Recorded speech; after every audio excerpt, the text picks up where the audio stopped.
Okay, so let's begin. Meanwhile, the others will keep on joining because we have a lot to cover today, and we will. I just want to uh, tell you that after each topic, I will be opening the window for the doubt, and then you can go ahead and ask the doubts because today the topics are uh, including some kind of flow, which, if disrupted, can be the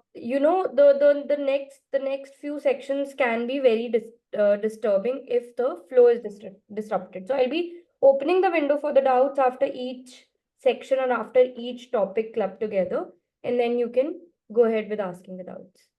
Okay. Let's begin. We were discussing charges. We discussed what should a charge look like, form, and then we also did that how the charges should have time, place, person or thing mentioned, offense mentioned, definition mentioned, name of the offense, all those things we did in the last class, plus also in which kind of offenses, in which situations the manner of the offense should be stated. So the manner of the offense should be stated where both these things are not enough for the accused to let know about his charge. So if the accused has committed cheating to B and he was engaged in 100 transactions with B on a daily basis, he is a suppose he is an employee of B who deals with B on a regular basis. So if he commits cheating to B and he is engaged in 100 different transactions with B, so then the manner of the cheating has to be stated. Otherwise, if this is only about one isolated transaction, then alone if the cheating is mentioned that A has committed cheating, then that would be enough. Clear? Any doubt still here? Then I'll move ahead.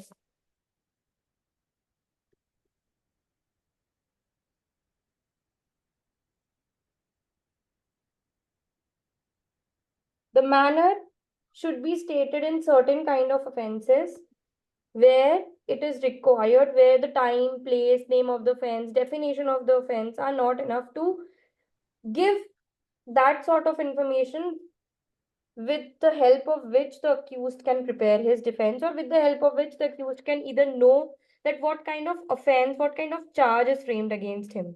To provide him full knowledge of the charge against him, the manner also has to be stated. Uh, for example, this cheating example is one. The other example can be if a public servant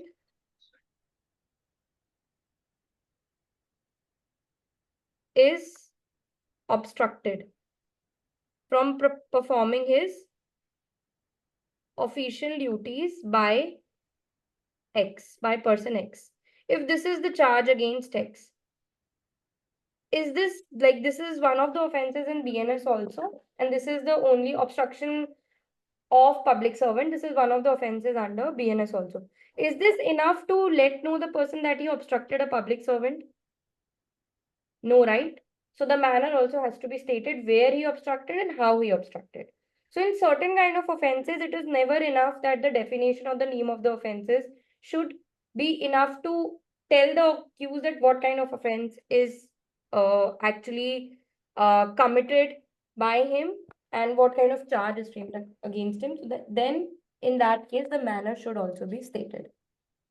Okay.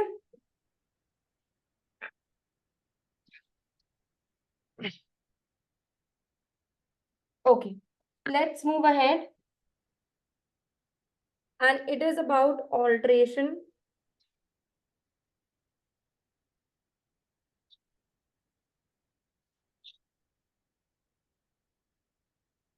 errors of charges and procedure then. So Here, you need to learn the number of the sections also. Just one section, which is 239 of BNSS, read with 510 of BNSS. So 239 and 510 are two very important sections. Okay. From the point of view of your provisions also. 239 and 510.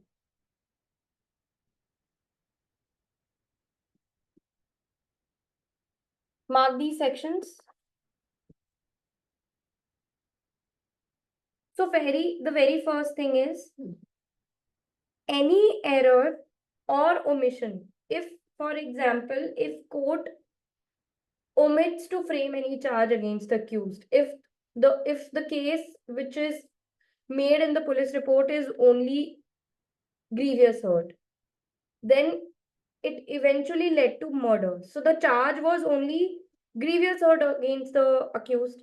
So in such situations, if the charges are leading to any omissions or error or omissions which are not causing failure of justice, which are not causing failure of justice,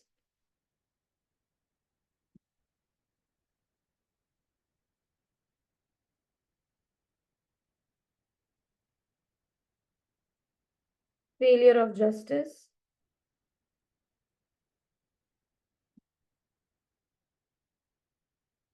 so the errors or omissions which are not causing failure of justice, and also the accused is not misled.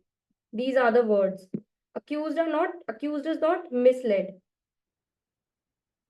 If both the things are not happening, then those errors or omissions are not material. Not material as in they are not going to affect the trial anyhow.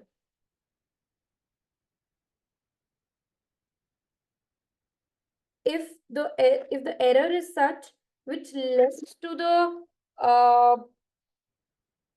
failure of justice and it is also misleading the accused anyhow, then the procedure may be followed of 510. The section number 510 actually gives the procedure that what procedure should be followed if it has led to failure of justice and the accused is misled. So 510 says that if any finding, sentence or order, if any finding, sentence or order, if any finding, sentence or order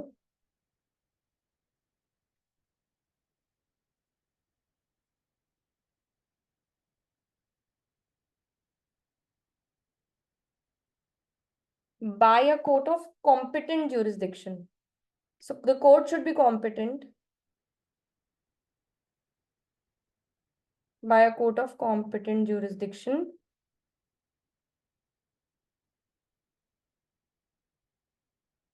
This is one of the prerequisite that the court should be competent to try the offense.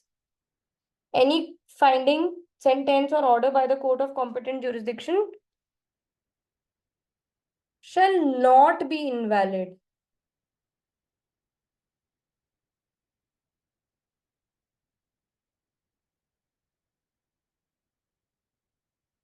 unless there is a failure of justice.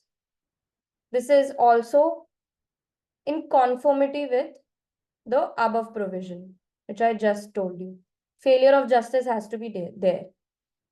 If there is some sort of failure of justice or misleading of the accused happened, then in case of omission to frame a charge, in case of an omission to frame a charge, the new charges will be framed.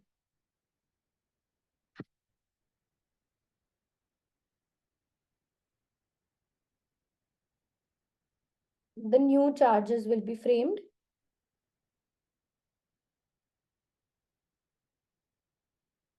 Or in any other cases means the cases of errors, irregularity in charges. The charges can be new charges can be there, or there can be a new trial. So it depends upon the discretion of the court to either order the new trial altogether or to just ask for the new charges. Okay, this is the consequence of it. Okay, if you'll open 510, those are the series of those sections only which talks about irregularities. If you remember, we also studied about 506, 507. So it is about the errors in framing of charges. And if the court is also of the opinion that there is no valid ground to frame a charge, there is no valid ground to even frame a charge. To frame a charge, then in that case, the court also have a power to quash, to cancel the conviction altogether. Conviction as in the sentence of punishment. He will acquit the accused. The court can also acquit the accused in case they find under 510 also that there is no valid ground to frame a charge. The person can be acquitted. This is before trial. This is happening before trial. Okay, the valid ground to frame a charge. The charges are not framed and the court thinks that there was no valid ground to frame a charge. The conviction can be quashed, and in case of any omission which is found at the later stage or in any other cases, these can be the consequences. The new charge can be framed, the new charges can be framed, or the new trial can begin. Ma'am Yes. Ma'am वो last line समझ में नहीं आया, no valid ground वाला. If there is no valid ground to frame a charge, if the court thinks कि कोई valid ground था ही नहीं चार्ज बनाने के लिए भी, अक्यूज ने कुछ किया ही नहीं है, कोई ग्राउंड ही नहीं है केस बनाने के लिए, तो कन्विक्शन क्वॉश कर देंगे, एक्विट कर देंगे, अक्यूज को छोड़ देंगे. ओके. ठीक है, तो 238 section number 238 की illustration number D and E are very important, particularly E. Khuda Baksh and Haider Baksh. This is taken from the case law of, this is based on one of the case laws, which is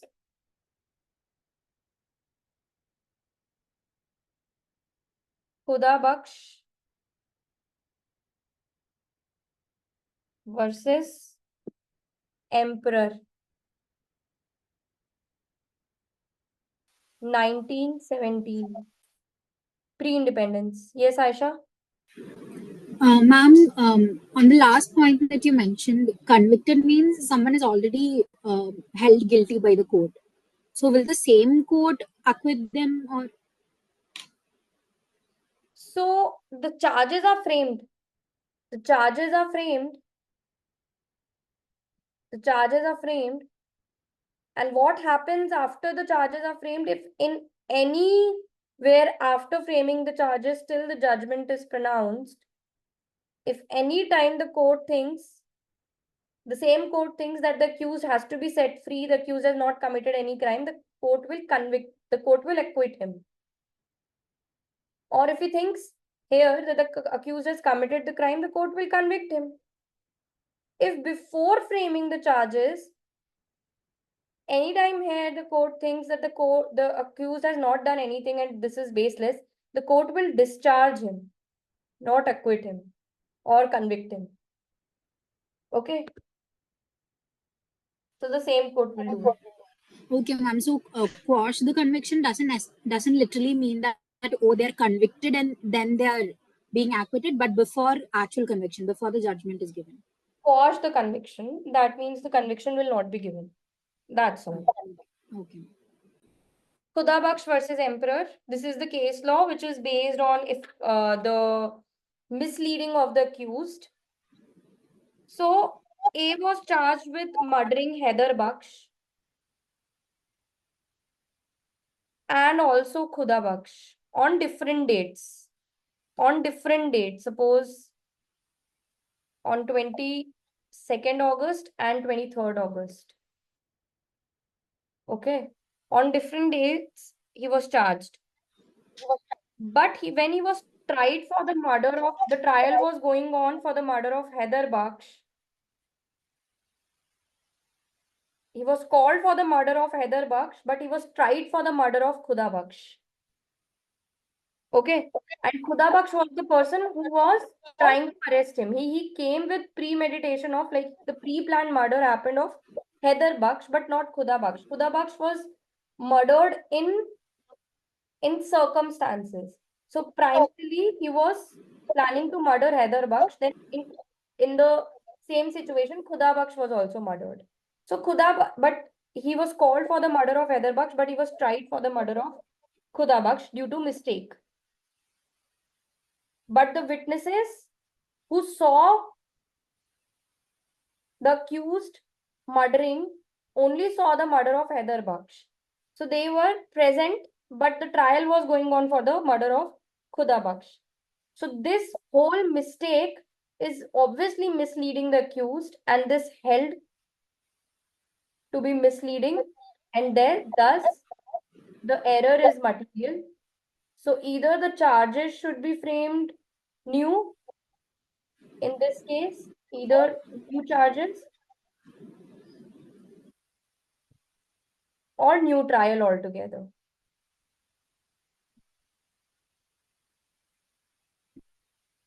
So there were two persons, Khuda Baksh and Heather Baksh. Suppose A killed both Khuda Baksh and Heather Baksh on different dates. On 22nd, he killed Heather Baksh, and on 23rd, he killed Khuda Baksh. But he was called for the trial because on 23rd, Khuda Baksh came to arrest the person A. So he killed Khuda Baksh also on 23rd, and on 22nd, he killed Heather Baksh. But on the day of the trial, he was called for the trial of Heather Baksh, but the trial was going on for Khuda Baksh. And the witnesses who were present there were the witnesses who saw the murder of Heather Baksh. So it is somehow the confusion is misleading the whole situation, and somehow it is misleading the accused also. So the error is immaterial. The error is material, and either there should be new charges or there should be new trial.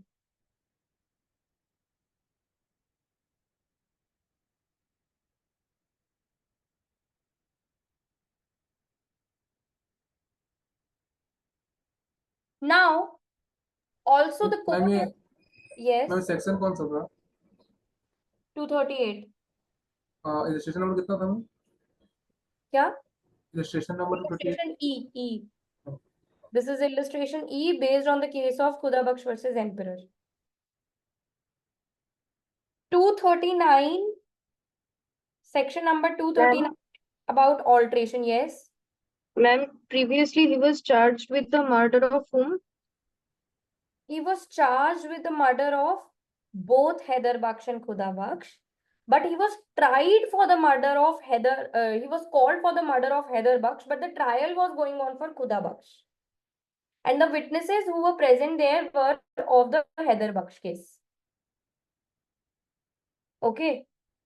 He was called for the trial of Heather Baksh, but the trial going on was for the Khuda Baksh. And so that is why he was called for, if he was called for the trial of Heather Baksh, so the charges should also be for Heather Baksh, but the charges were for Khuda Baksh. So this was misleading. The situation was whole confusing and misleading, and that is why the new charges and new trial should be framed. It is mentioned in the illustration. The facts and everything is mentioned in illustration number E. Okay. Okay, ma'am. Okay. 239, alteration of charges. So this is really important. Court may alter the charges due to any of these situations, the court can alter. Alter means change, improving, modification. The same court can alter the charges before judgment. Before judgment. So, if the cognizance is taken here, documents are given here, process are issued here, then charges are framed here. Then the whole trial begins. Then if the trial continues for 6 months and then here the judgment is pronounced, then just I'm giving you a random example. Then during this whole 6 months, the court has power to alter the charges. So alteration can happen any time before the judgment is pronounced.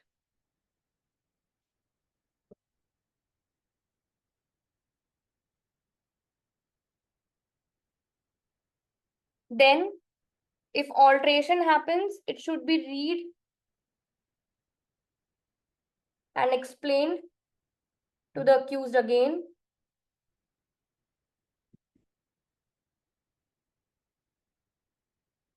To the accused again, it should be the alteration and new charges should be read and accused again.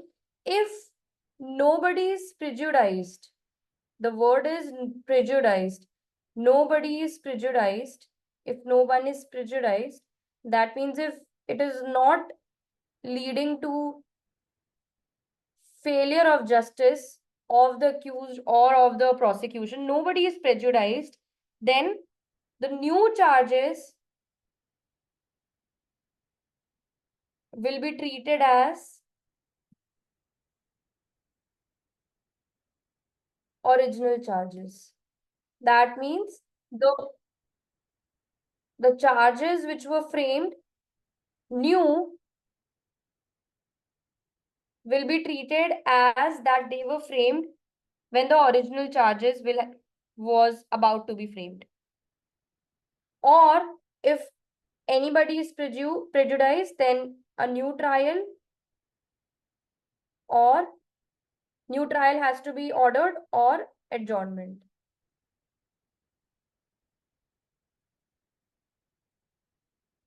Postponement of the hearing. Adjournment means postponement of the hearing can also happen. Yes, Aisha. So, ma'am, in case of prejudice towards any party, what is their remedy? Like new trial or adjournment is there, but where do they go? Or do they go to a higher court or? They can go to the appellate court under 510 itself.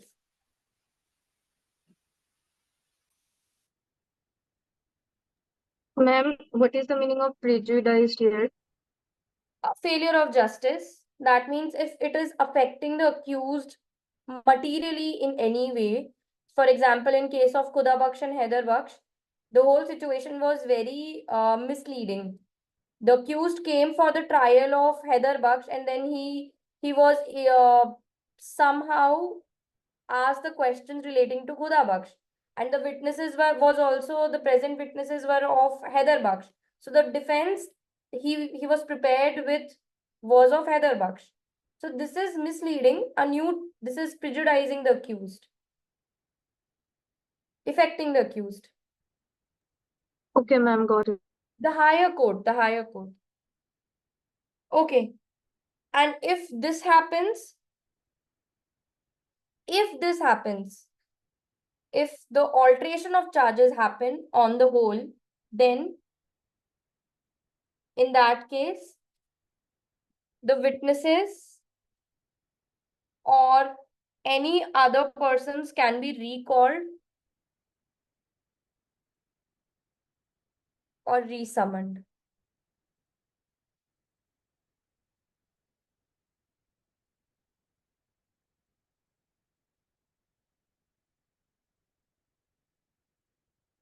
This is consequential to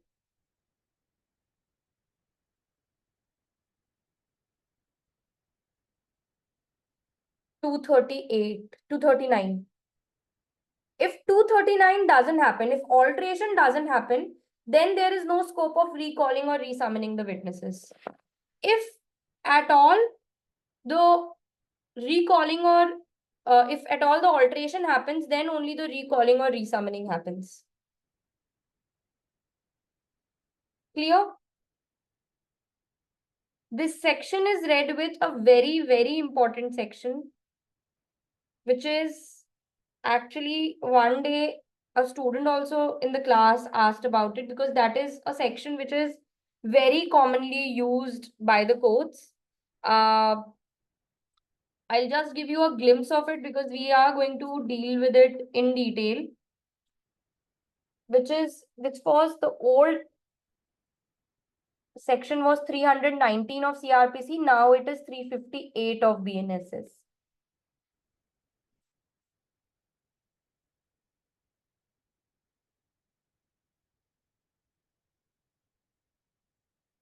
So what does this section mean? This section mean other than the accused. If a person is not an accused, this is the only important line here. If the person is not an accused, and in that case, during inquiry or trial,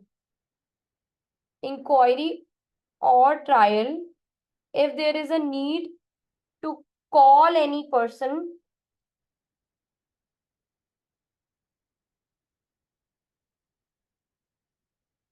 who appears to be guilty along with the accused. To be guilty along with the accused, that means to make him a co-accused. This is not witness along with the accused.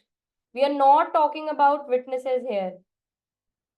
We are talking about the person who can be made a co-accused, who was not an accused earlier, whose name was not there in the FIR, police report, non-cognizable report, whose name was not mentioned here, but after like going through the inquiry and the phases of trial, if the court thinks there is discovery of a new fact and there is again the for example the case of the rape and the murder of Kolkata doctor case, there is no revelation of till now there is no revelation of gang rape. Like there are speculations of gang rape, but only one accused is the trial is going against only one accused. So if at a later stage it is found out that one more person or few more persons were engaged whose names were not revealed earlier, but at a later stage of the crime or at the later stage of the trial to be engaged in the crime, then they can be made co-accused by calling them under 358. This is a very common and very practical provisions and an important provision under BNSS. And that co-accused can be tried together with the accused.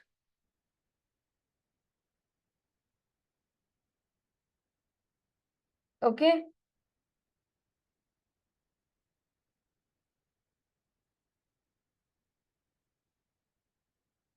This section number is also important.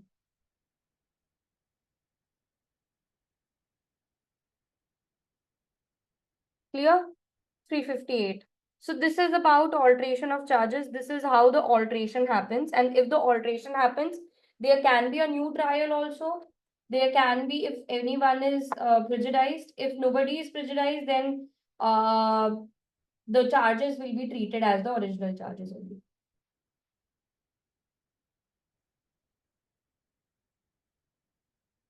I hope you are clear on this. Any doubts? If you have any doubts, please go ahead. Otherwise, we'll be starting with joinder of charges.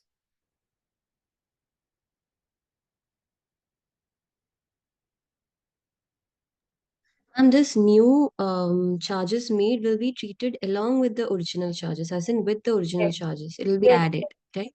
With the original charges, and if the original charges are replaced by the new charges, then the new charges will be treated as original charges. This is what it is meant. Okay, ma'am. Ma'am, but usually does this new trial like happen, because Yes, it'll be yes. extra procedures, right, for them to It do. happens. It happens if it is prejudicing the rights of the accused. It happens. Mostly, they try not to like avoid a new trial due to not to waste the time of the court, and they try to alter the charges in such a manner where the accused is informed properly, accused is not misled, nobody is prejudiced. They follow the proper procedure and then they alter the charges. That is why the power is given that the alteration of charges can happen anytime before the judgment. Okay, so this is the general rule. As I told you in the previous classes also, what is the general rule if the question comes till when the charges can be altered? Before the judgment is the answer. This is the general rule. Okay. Now, general rule. Again, I'm talking about the general rule. Only one section you need to remember is 241, which is the general rule. You understand it this way. 241 is the umbrella, and then there comes a lot of exceptions. There are a lot of exceptions to section 241. So 241 is the general rule, which simply says that for every distinct offense,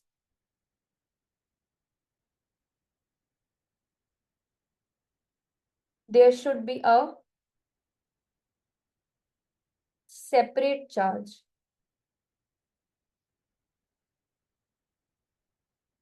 For every offense, if a person has committed theft, if a person has committed murder, if a person has committed, like the same person has committed 5 different offenses, there should be, for every distinct offense, there should be separate charges. And all those charges should be tried also separately. The trial should also be separate for all those charges against one different person. For every offense, every distinct offense, if the offense is distinct, if the offense is different, then if the offense is not same, then for all those cases, there should be separate charges and the trial should also be separate. There are many exceptions to it because this, if this is followed, that then the court will be wasting, I don't know how many the cases will be pending. I don't know the double of which is pending right now, not even double, 10 times. Because the same person, if in the same transaction, if in the same course of robbery, if he commits murder also, then for robbery a different trial will be there, and for murder a different trial will be there. If I'm beating a person and I'm also murdering the same person at the same time, I'll be charged for grievous hurt differently and I'll be charged for murder differently. So this is not how things go, but this is the general rule. And the general rule is for every distinct offense, there should be separate charge and there should be a separate trial. The first exception is the proviso itself of section 241. The proviso is the accused himself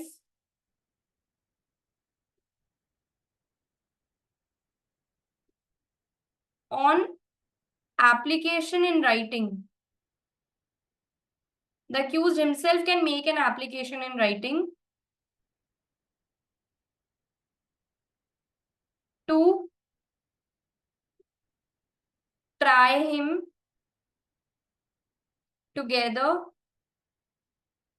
for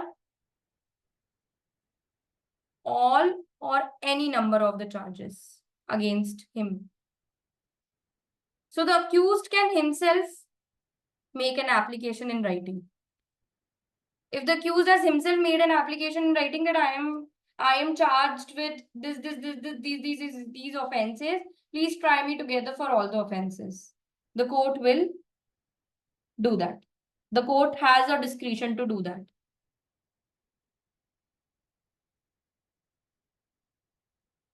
Here, this is the first exception. The second exception is if the offense is of same kind and it happened in the span of 1 year. But there is a limit to it. which is important now because the limit is changed. Not exceeding 5. Earlier it was 3. It is now increased to 5. Before 2023, it was 3. Now it is made 5. So basically it means if the accused has committed 3 offenses which are of same kind, I'll let you know what is actually meant by same kind. So if the accused has committed the offense of same kind in 1 year, and the offenses are not more than 5. Now the offenses are not more than 5. Earlier it was 3. If the offenses were more than 3, the accused will be tried separately. But now the offenses are of, like, there should be 5, not more than 5 offenses. If the offenses are 5 and the accused has committed 5 offenses in 1 year which are of same kind, then there can be a joint trial. And there can be joint charges also. Now, what do you mean by same kind? So, according to the definition of same kind, the offenses which are the same kind offenses are the offenses which are punishable with same punishment, same amount of punishment under same section. But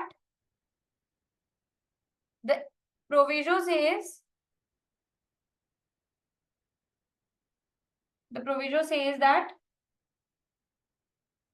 that for example, the definition of theft is provided in 303 and the punishment is in 304, or the definition of murder is provided in 100 and the punishment is in 103, just for an example. So these are the offenses of same kind. Or there is a definition of 303 clause, like the punishment of theft is in 303 clause 2, and theft in dwelling house is in 305. Dwelling house means where some people are living.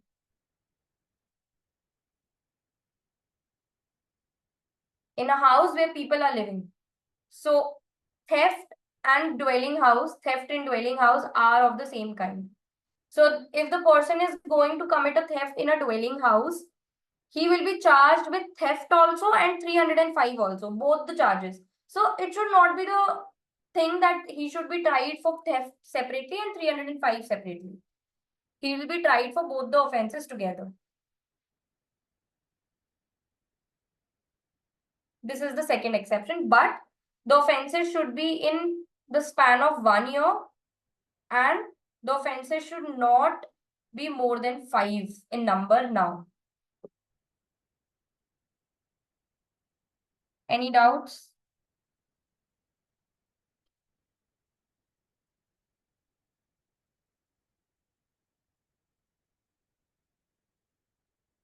Any doubts? Then I'll move ahead. No, ma'am, you can move ahead. So the third exception is same transaction. This is very easy. Whoever commits offenses in the same transaction, for example, a person goes in a house, causes grievous hurt to the people living there, causes theft, which ultimately becomes robbery because there is a material of grievous hurt also. Then he causes the murder of 4 people. All this in house number 10. In one night only. So this is same transaction. This is same transaction, obviously. So all these charges against one person will be together, will be clubbed together, and the trial will be together.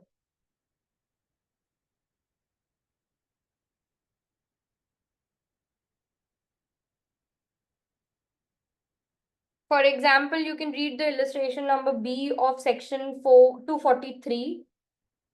243 illustration B. He commits housebreaking by day with intent to commit rape. and commits in the house so entered rape with B's wife. A may be separately charged with and convicted of offences of section 64. And then the last, the after all the illustrations, there is one line. The separate charges referred to in illustration A to G respectively may be tried at the same time. So these separate charges may be tried at the same time. So A goes in a house, commits housebreaking with the intent to commit rape, and he committed rape also. So housebreaking and rape, both the charges can be tried together. Yes. Yes, Anju? Ma'am, I had a doubt. If suppose the person has committed robbery, but not in one place, like in different places, how would that be treated as Same transaction. in same transaction? To Same get, transaction. ma'am, so what about the punishment that would be given? Like, would it be for the same amount of period that is given, or will it be treated separately, like for different places? If in one night a person goes to 10 houses and commits theft in all the 10 houses, or if a person goes to murder 10 people, all 10 people he murders in one night, the punishment for one murder is also same, and punishment for 10 murder is also same. We are going to come to section, that provision. That provision is one of the subject provision of this, the whole chapter, which is section number 9 of BNS now, IPC. Section number 9 of BNS now, which says that one strike, like one stick, a person is beating with a stick, and one beating or 100 strikes will amount to one punishment. Okay, we'll be coming to that. So there will be one charge, and the charges will be of under same transaction. Same, see, transaction is not defined anywhere. The word transaction is not defined anywhere. But what do we mean by transaction is which has a proximity of time. The main element is time. If in one night the person is committing 10 murders, obviously he'll be tried together under section 243 clause 1, which is about the same transaction. Clear? The fifth clause of it is about section 9 of Bharatiya Nyaya Samhita. We are coming to it. Yes, ma'am. Ma'am, so what if like it wouldn't be fair enough, right? So what if different people have suffered differently because of his actions? The punishment will be cumulatively more. Hmm. There can be no punishment more than death sentence, right? If the Yeah. offense is such grave in nature, the court will consider it under rarest of rare case or give him a life imprisonment if he committed Ma'am, 10 years. ma'am, if there's a like suppose if there is a fine that he has to give or compensation that he has to provide, so in that case, will each of them be Yes, entitled for that? he'll be providing compensation to each one of the, if ordered by the court, and he'll be going through the imprisonment of maximum of what is provided under that section. So if the section provides, if robbery provides 10 years, it cannot be 50 years, right? Because he committed 5 robbery in one night. It should be 10 years only. Ma'am, so will that be a division of the total See, the fine that he has to give, or fine, the quantum of fine, there are provisions for fine also under BNS. So the fine will never be excessive, but it depends upon the court to penalize him with fine or not. So if he is penalized with fine, if he is asked to give fine to the 5 persons of the suffer the harm caused, they'll be distributed equally. It will be divided by 5 if there are 5 robberies. okay, ma'am, got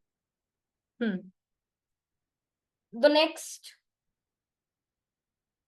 exception is again the cases of criminal breach of trust and misappropriation of property, dishonest misappropriation of property. I explained in the last class about criminal breach of trust and dishonestly misappropriation of property. Can somebody tell me What is the prime purpose of these offenses?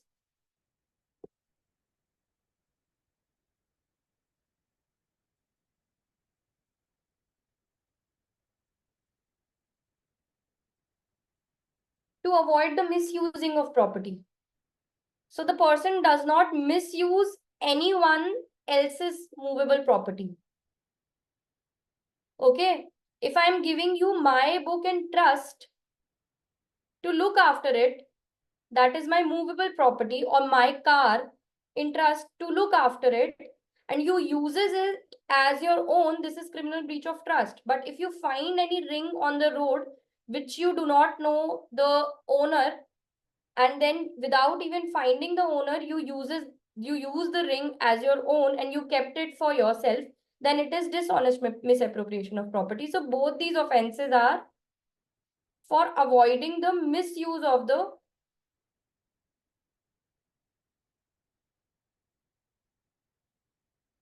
of movable property which are not yours.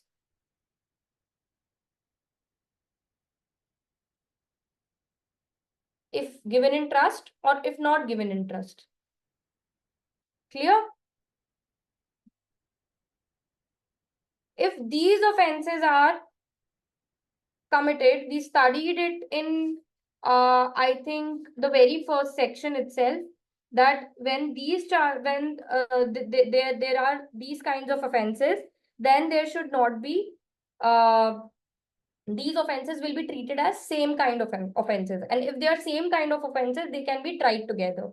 But also, for committing both these offenses, the accused commits falsification of account.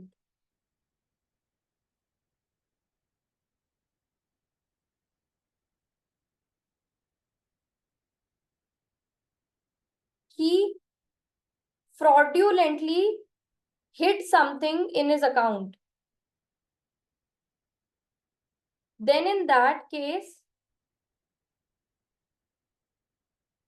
either the criminal misappropriation of trust or the criminal breach of trust, or either the CBT or the dishonest misappropriation of property and falsification of account can be tried together. Ma'am, For can you please repeat it again? Yes, for both these offenses, there are two offenses under Bharatiya Nyaya Sanhita: criminal breach of trust and dishonest misappropriation of property, which are considered to be the same kind. Same kind means the offenses which are considered to be of same kind will be tried together if they are committed in 1 year and the number is not 5. So they'll be definitely tried together if they are committed within the span of 1 year. But if the person also commits falsification of account along with criminal breach of trust and dishonest misappropriation of property, the person wrongfully mentions an entry in his diary to hide the criminal misappropriation or criminal breach of trust. For example, if a person commits criminal breach of trust and also he commits falsification of accounts to hide this offense, okay, then in that case, the offenses will be tried together and the charges will also be clubbed together.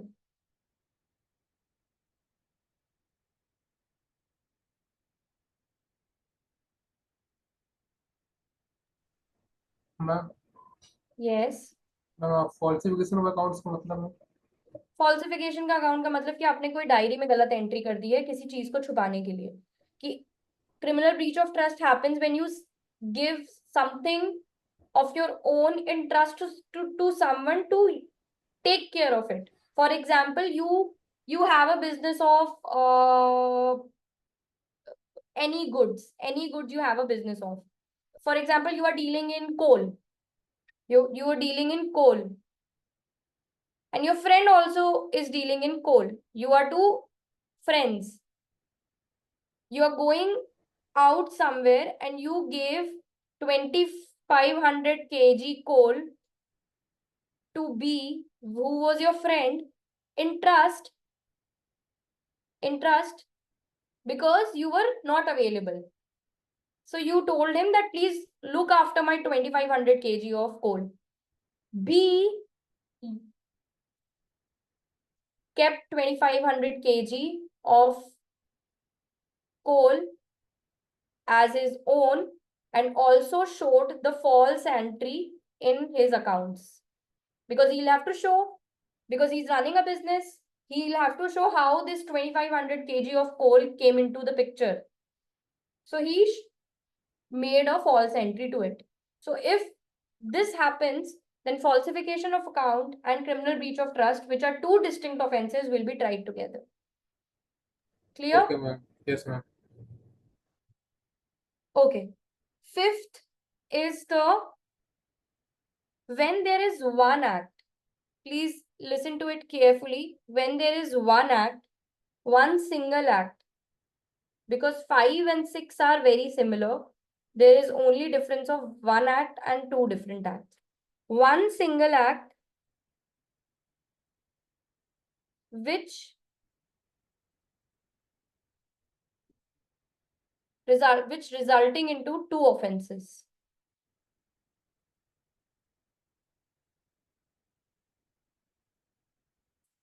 Okay, this is the fifth exception, which is one act and which is resulting into two offenses. For example, A being the father of his child B exposes him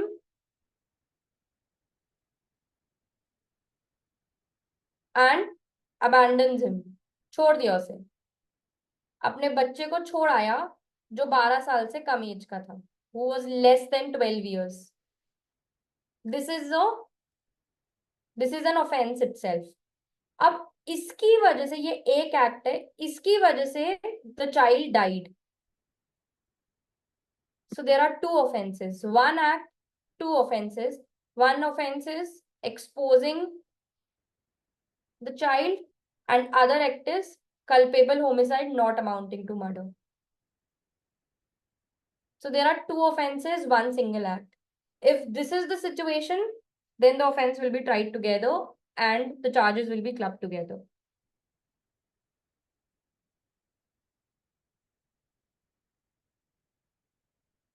Clear? Yes, ma'am. ये है one single act, two offenses. अब बहुत सारे acts हैं, more than one act, several acts, you can say several acts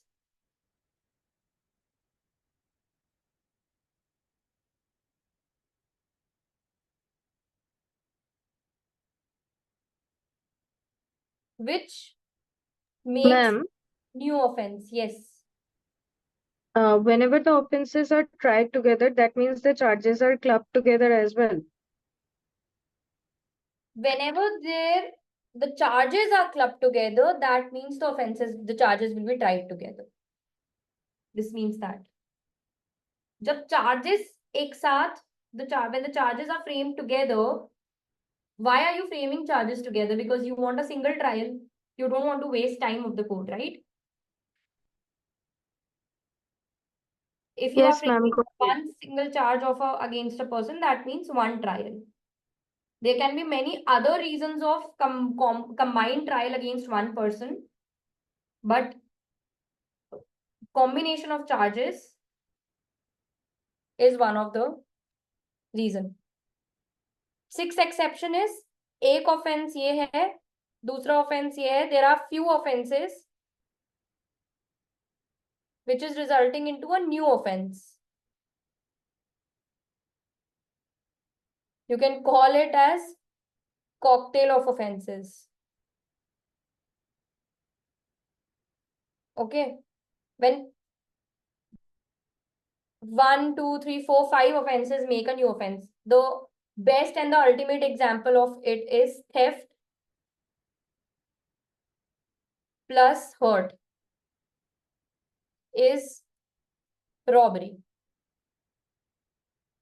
This is the definition of robbery. If a person commits theft and also causes hurt to a person, it results into robbery. So when there are more than 2 offenses, which is resulting into a new offense, it is, they are to be tried together. A person, for example, this is not a same transaction offense, just for an example. A goes and for stealing something. A goes for stealing something and also causes hurt to any other person. And then he steals something, which ultimately becomes a robbery. Then also it will be tried together. The illustration is mentioned there. A is accused of theft on one occasion and causing grievous hurt on another occasion. Then the trial can be together.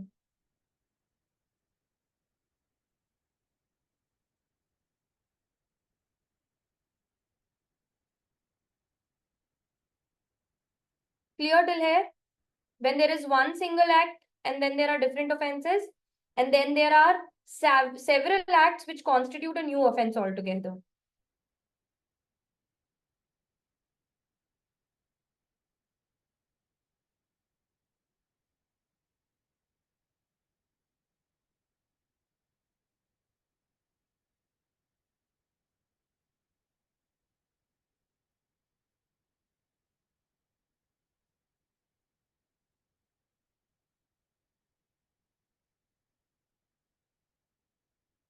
Then it is mentioned that what will happen if it is doubtful that what offense was committed. If it is doubtful that what offenses has been committed, then the accused can be charged with all or any alternate charge or any one of the offense or any one. So it was doubtful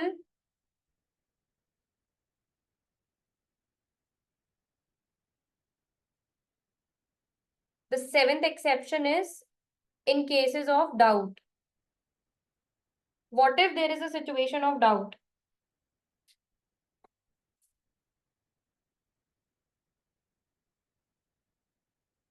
Because some kind of offenses are very similar to each other. For example, A can be accused of theft or receiving stolen property,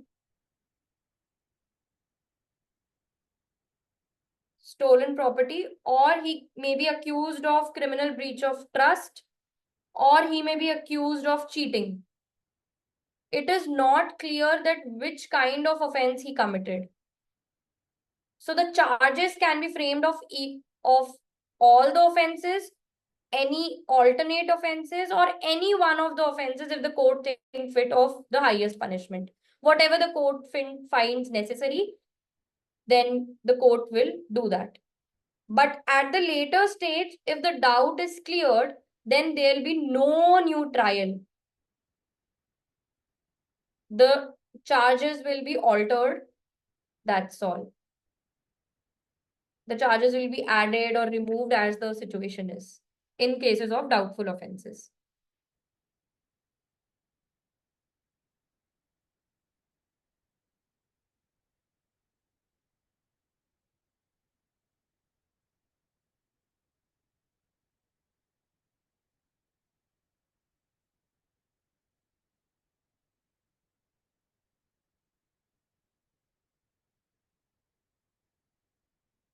Ma'am, if the Yes. doubt is cleared, then what? If the doubt is cleared at the later stage, for example, he was charged with all the offenses, Theft also, receiving stolen property also, criminal breach of trust also, cheating also. If the later stage it appeared that he did not receive any stolen property, did not commit any criminal breach of trust or cheating, he only committed theft. At a later stage, if it was found that, then the court will not order any new trial. The court will only alter the charge and only keep the charge as theft. The court will alter the charge because alteration is allowed before judgment anytime. Clear? In case of doubtful offenses. So only the alteration will happen, but no new trial. The trial will not be vitiated or the trial will not be invalid. There will be no grounds of ordering a new trial. Only the charge will be altered.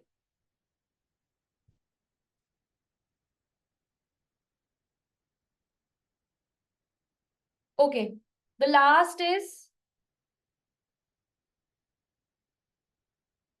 exception is if the offense contains 5 essentials. For example, you can take an example of again theft in a dwelling house. Theft in a dwelling house will contain all the essentials of theft. There should be a movable property. There should be moving of the property out of the possession of any other person. So all these essentials should be there. Plus, there should be a dwelling house.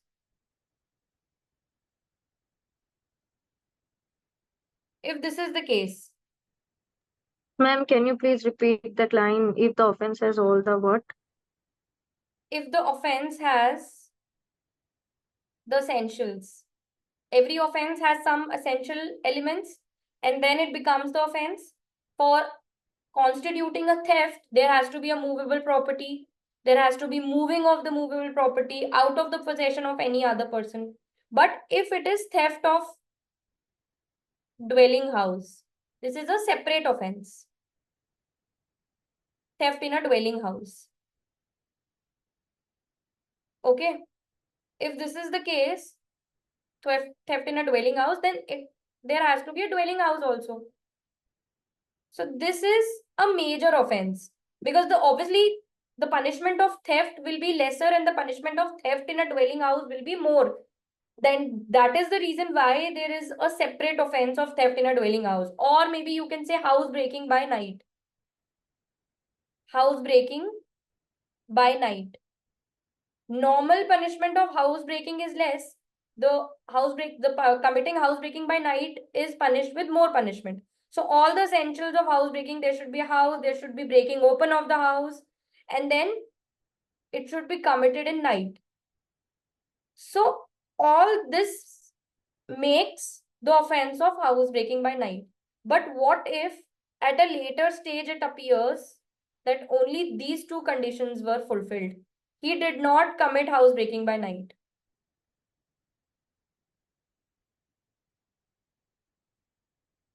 And if this is not proved, the night is not proved, or the dwelling house is not proved. It is only proved that he had committed theft and not in a dwelling house.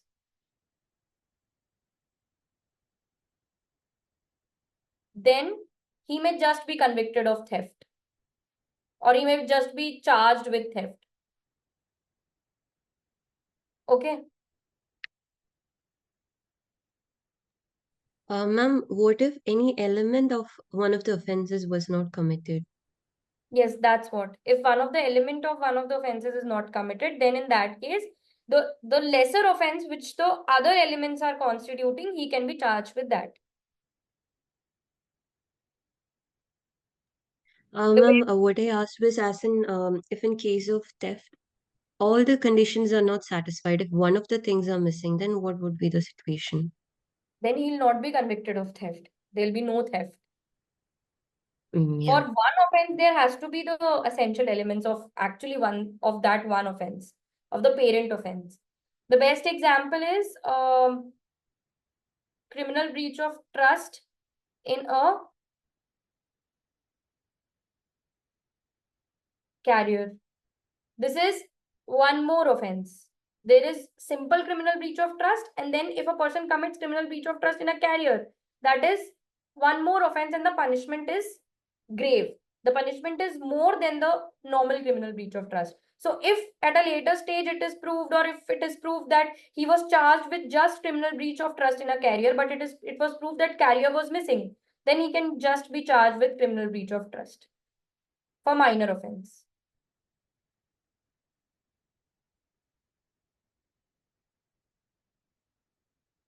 Okay. Yes, ma'am. So can you just repeat, like, what are we writing under this point? We can write that if some elements of the offenses, if the some element of a major offense is missing and making it a minor offense, and making it a minor offense with which he was not charged with which he was not charged with, then in that case, he can only be charged with the said minor offense. Then in that case, he can only be charged with the said minor offense. You can write this illustration to make it more clear, because the illustrations will be helping you in the exam. The one more exception is the opposite of it. If there is a minor offense, if there is an offense which is becoming a minor in nature, and after a point of time, it is found out that the offense was minor because of this element, which is now absent, which is proved to be absent, which is disproved, you can say. Then he can be charged with the major offense. Let me give you an example of it. For example, he was charged with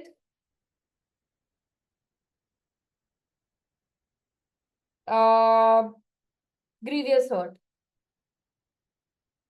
but it was proved by his advocate that he caused the grievous hurt on provocation, grave and sudden provocation. Okay. But at a later stage, by the prosecution advocate, it was proved that the provocation was not grave and the provocation was not even there. It was missing. So initially the charge was grievous hurt on grave and sudden provocation. Initially the charge was this, but later on, this grave and sudden provocation was disproved, and then he can only be charged with grievous hurt, which is a major offense in terms of punishment.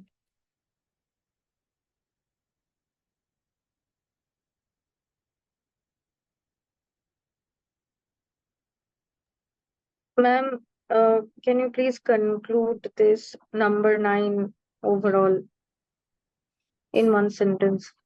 Okay, in one sentence, in like you need to write it, right? Yes, ma'am. Okay, so when a person is charged with an offense, when a person is charged with an offense and facts are proved which reduce, and facts are proved which reduce it into a minor offense, he may be charged with the said minor offense, although he is not charged with it.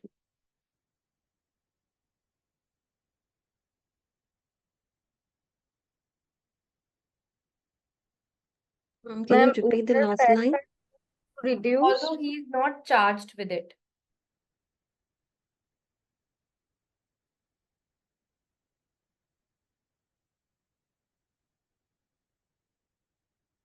Ma'am, can you please repeat it again? I could not write it. When a person is charged with an offense and facts are proved which reduce it into a minor offense, he may be convicted of the said offense, although he is not charged with it. The last and the most simple exception is if the person is charged with theft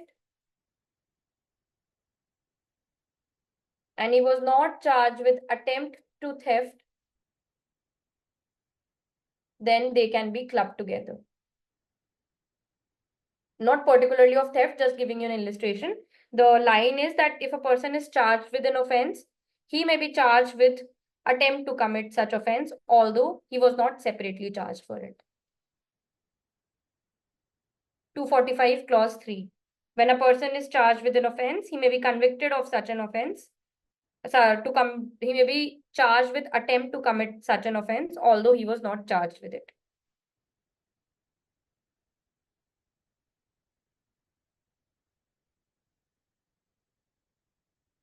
Clear? Now let us come to Ma'am, section. Yes. Number 2, can you please repeat it again? When a person is charged with an offense, he may be charged with attempt to commit with such an offense, although he was not charged with it. Attempt and the actual offense can be clubbed together. This is simply what it means.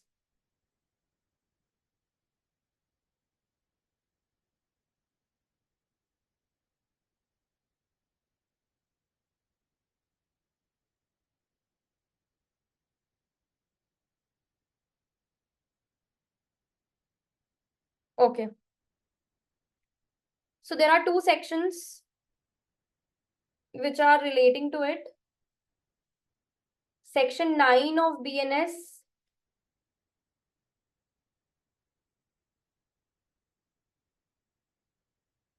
and section 25 of BNSS. BNSS. This is CRPC and this is IPC. Section 9 of BNS says if there are more than one acts,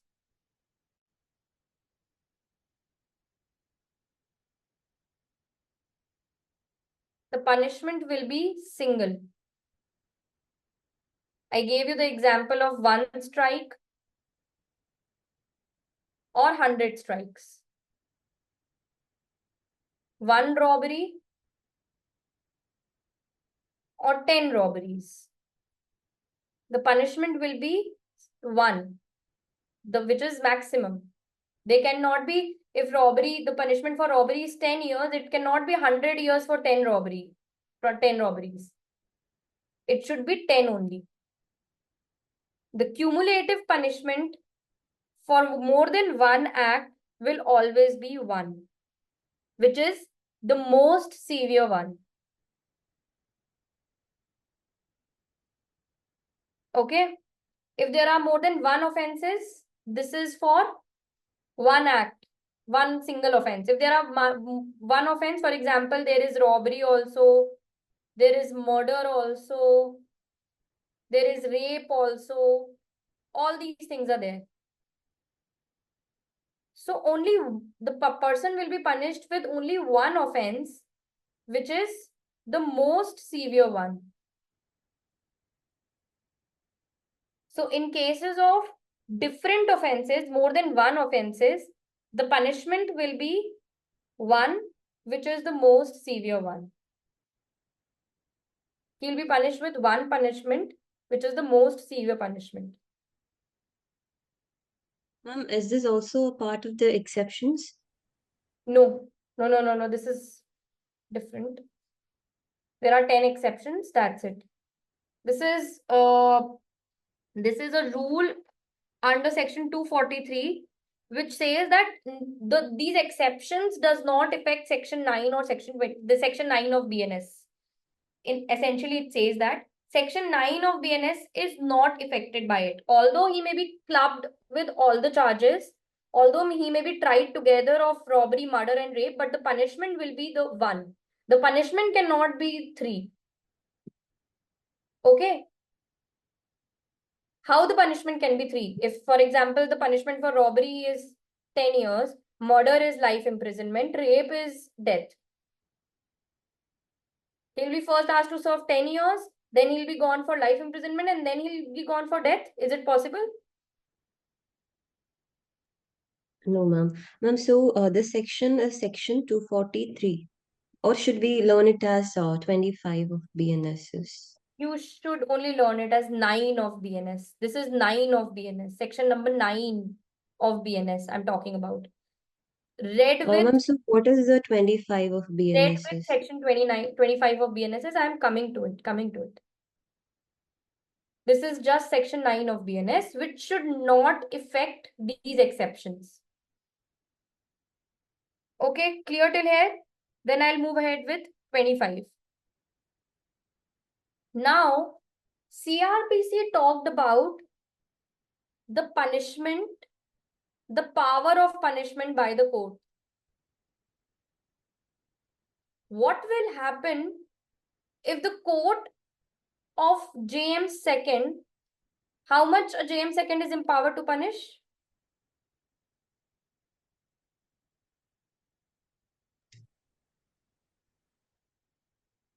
Come Ma'am, on. 1 year? Yes. 1 year. Fine. 5,000. 10,000. 10,000. Now 10K, right? 1 year and 10K. Sure? Now it is 10K? Yes, ma'am. And I think JM1 was 3 years and 50K. 3 years and 50K. Yes. CJM is 7 years and unlimited fine, I guess. no fine. Oh, yeah. And session court is any punishment other than Except death, other than death, and high life court is in prison. any punishment. JM first is 3 years and 50K. This we studied, right? This is the amount of punishments, which is the limit of the courts. But in these cases where the offenses are combined, then in these cases, what will happen? So in these cases, section 25 is providing them exceptional powers, which says if there are more than one offense. So what if there is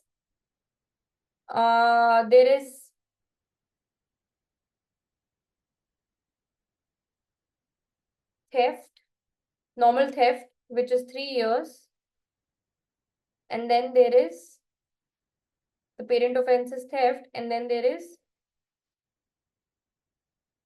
you can say a minor offense, which is causing hurt, simple hurt, which is also 3 years.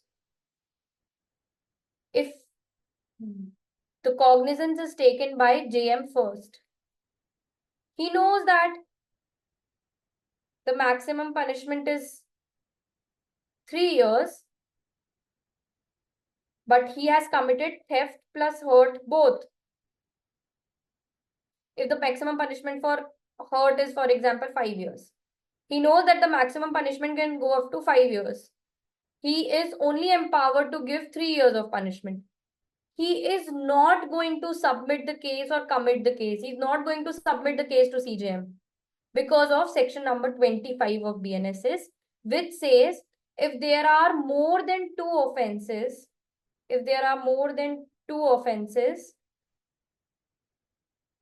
then the maximum punishment a court can inflict can be twice of the actual empowered limit. So if the JM first is empowered to give 3 years, in cases of more than 1 offenses, he can give 6 years. In cases of more than 1 offenses, JM second can give 2 years. And this can be 14 years.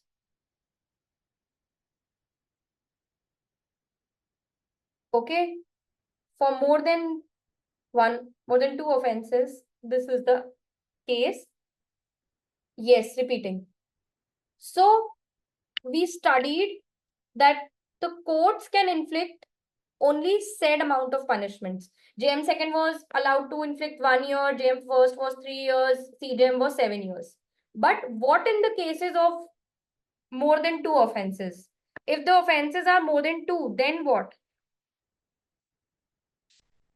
More than one or more than two? What is the actual limit of it? Section number 25. Two or more. If the offenses are two or more, then in that case, the court can give twice of the actual punishment which he was empowered to inflict. Twice punishment, double of the punishment. So, for example, JM second was empowered to give 1 year punishment. If he's trying more than two offenses, he can give 2 years of punishment. JM first can give 3 years of punishment. CJM can give 14 years of punishment. Ma'am, JM first 6 years, right? So there's an exception to their like imprisonment. Normal I mean, power. they can only Normal give for a power. particular period. So there's an exception. Okay. Yes, for more than 2 years, for more than two offenses.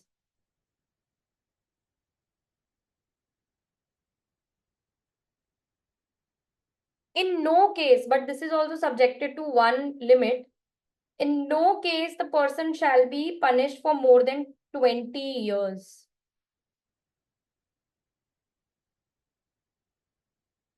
Because we did not talk about session court and high court because they have unlimited power, so they can inflict any punishment. So it cannot go beyond 20 years, which was 14 years before. Now it is increased to 20 years after 2023. If you read section 25 proviso, you will see that 20 years is the limit now. It was 14 years before. Ma'am, but one more doubt. Out of these three, the maximum punishment can be given Can by be only 14 CJM, and years. that Yes, can yeah. be 14 years.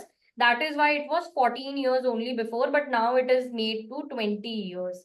So it means that they are planning to increase the limit of CJM or any of the JM codes. That is why they gave the, like, they did not mention also the if you'll interpret the section, they did not mention any of the codes. So it also means that the High Court or the Court of Session cannot inflict more than 20 years. This also means that. Because they did not mention CJM, JM first. We are interpreting JM first, JM second, and CJM because Session Court and High Court are out of the ambit. They can give as much of punishment as they can because there is no limit to the number of punishment to be inflicted by the Session Court or the High Court. So that is why it is 20 years now. Session Court and High Court can also not give 20 years for more than one offenses if they are trying. Earlier it was 14. Ma'am, so what about death sentence? They are specially empowered with death sentence. They are just limiting the number of years. They are not barring the death sentence. Session Court can definitely give the death sentence. That is why whenever we'll read the death sentence provisions, it is mentioned they are notwithstanding any of the provisions contained here before. Because these provisions, the death sentence provisions are above every provision. So the Session Court can give death sentences, but the limit of punishment is 20 years. Maximum. Clear? This is all about the charges. We are done with charges now.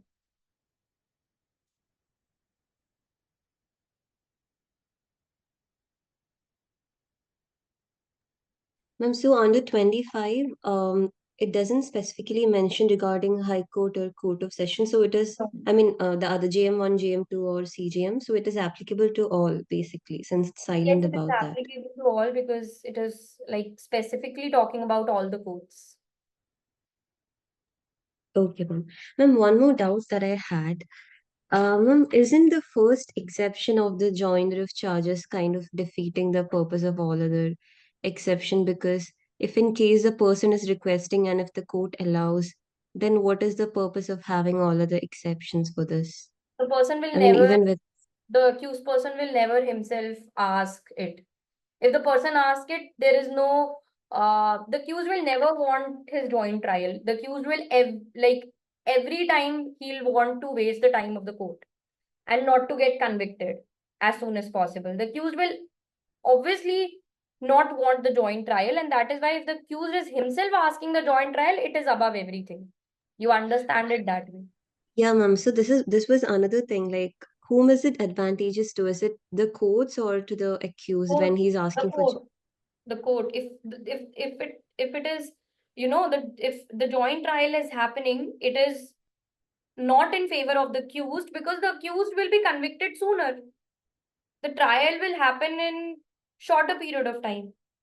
What do you mean by joint trial? What do you mean by clubbing of charges?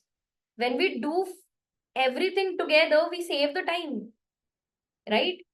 If I teach you 5 topics together, I'll be saving the time. So that is why the courts and the prosecution will every time want the joint trial to happen, and the accused will never want the joint trial to happen.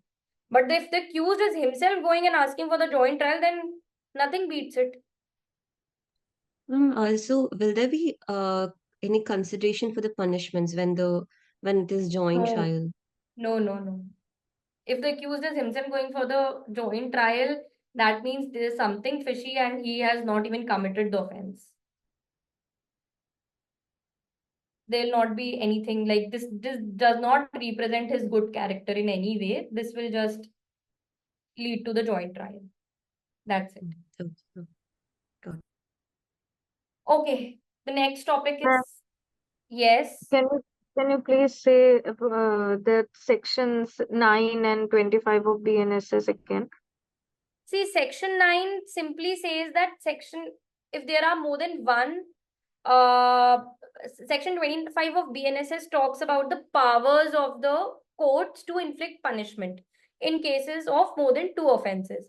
Section 9 says what will happen in cases of more than 2 offenses, more than 2 acts or more than 2 offenses. If there are more than 2 offenses, then what will happen to the punishment?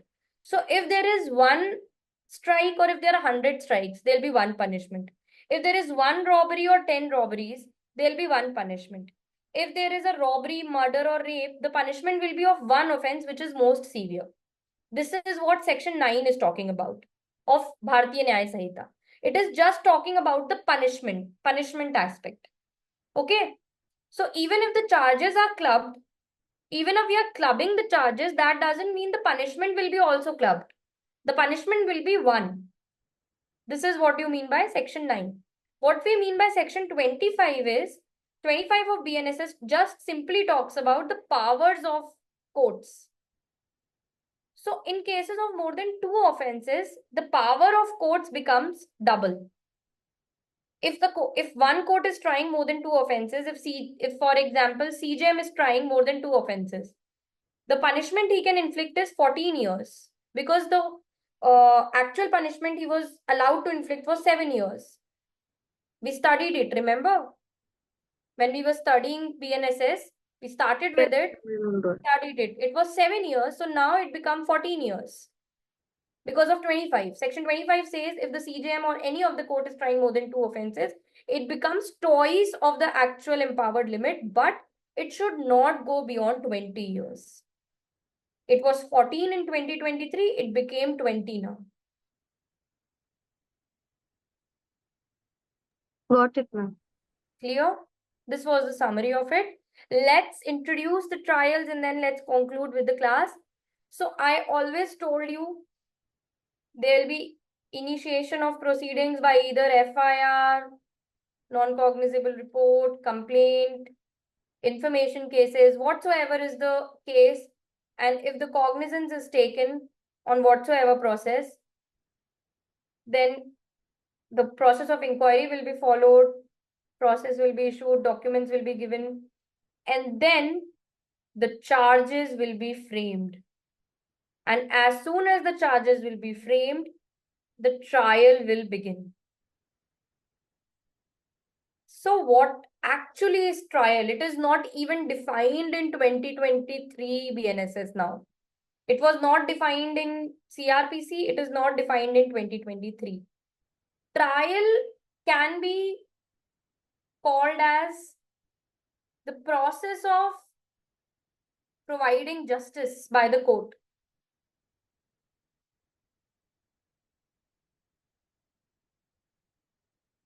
It is always done by a court. There are 4 kinds of trials which are very important. The section number, the chapter numbers are very important. Okay, so please note down the 4 kinds of trials. The very first trial is trial by a court of session. Session trial, which is chapter, please note this down, chapter 19, 248 to 260. BNSS. Second is warrant trial,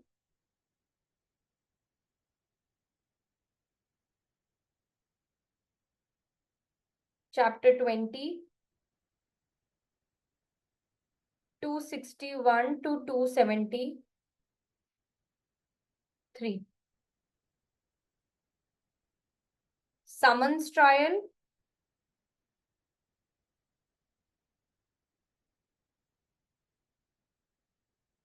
chapter 21, 274 to 282. And the last is summary trial,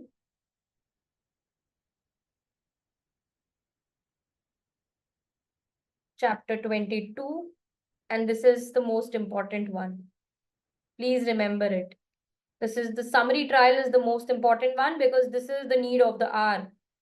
283 to 288, chapter 22. So these are the 4 kinds of trial. Warrant trial is divided into 2 parts: on police report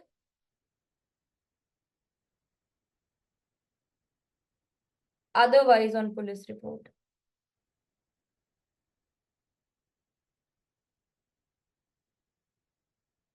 These are the 4 trials. There is not much difference between a session trial and a warrant trial. The difference is between the warrant and session trials are full-fledged trials. The summon trial and summary trial are very different because there are no charges in it. The charges are not framed in summons and summary trial. Always remember this. There is no requirement of framing charges in summons and summary trial. Okay? Because they'll have to be concluded quickly. What is a summons case? Less than 2 years, ma'am. Yes. So if the offense is punishable with less than 2 years, they'll have to be concluded quickly. The court will not want to waste their time in petty offenses rather than let's not call it petty offenses because it has a different meaning altogether. We'll study when we'll study summon trial because it has an element of petty offenses, small offenses, the offenses which are punishable with less than 2 years. The court will not want its time to be wasted with summons trial more or summary trial. So that is why they do not frame in such a way.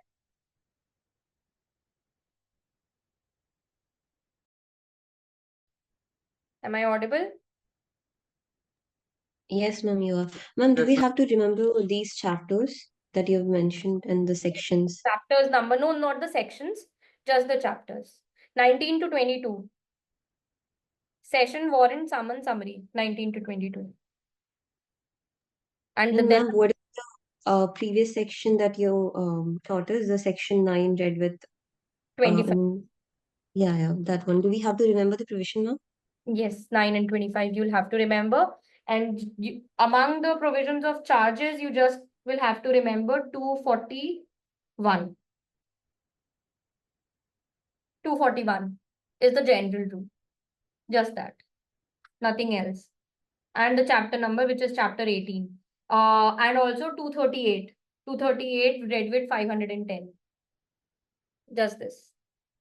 Amongst the charges. Amongst the trial, just the chapter numbers, not the section numbers. You will just have to understand the procedure. The topics for the test are complaint proceedings plus bail, which includes anticipatory bail. Clear? Yes, ma'am.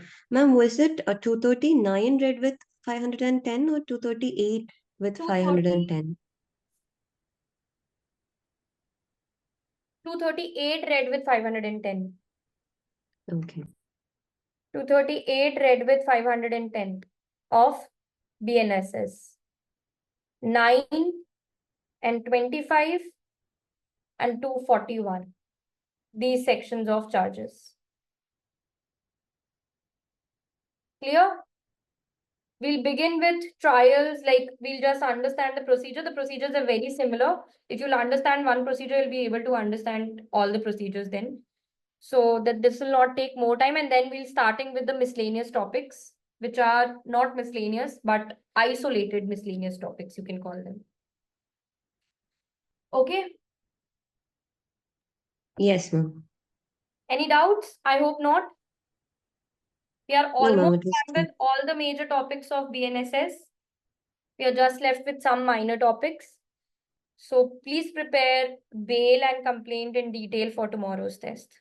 Okay? Rishabh, clear? Okay, ma'am.